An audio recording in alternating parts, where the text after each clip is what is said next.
আপনি কি ভবিষ্যতের ফোন দেখতে চান? তাহলে চোখ রাখুন স্যামসাং এর নতুন বিষয় গ্যালাক্সি S25 এজে। চলুন দেখি এই ফোনটা সত্যি কতটা ভবিষ্যৎ প্রস্তুত। প্রথমেই বলি ডিজাইনের কথা।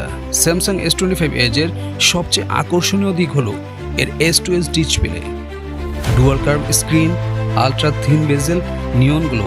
এটা এক কথায় চোখ ধাঁধানো।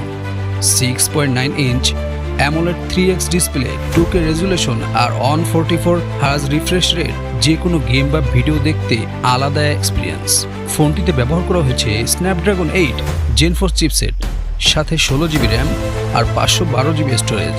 আপনি যতই হেভি ইউজার হন না কেন, এই ফোনে ল্যাগ বলে কিছুই নেই। গেমিং, ভিডিও এডিটিং, মাল্টিটাস্কিং সব চলে স্ন্যাপের মতো। ক্যামেরার দিক থেকেও স্যামসাং এবার চমক দিয়েছে।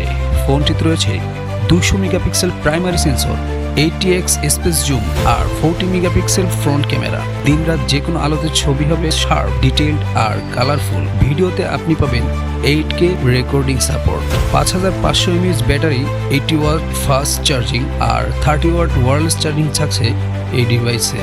এর সাথে থাকছে in display ultrasonic fingerprint, IP68 rating আর স্যামসাং এর AI, যা আপনার ইউজের অভ্যাস অনুযায়ী ফোনকে অপটিমাইজ করবে। তো স্যামসাং গ্যালাক্সি S25 এজ এক কথায় এক ভবিষ্যতের ফোন। দামটা একটু হাই হতে পারে, কিন্তু যে একবার হাতে নেবে সে প্রেমে পড়বেই। আপনারা কি ভাবছেন এই ফোন নিয়ে? কমেন্টে জানান। ভিডিও ভালো লাগলে একটা লাইক আর সাবস্ক্রাইব করতে ভুলবেন না।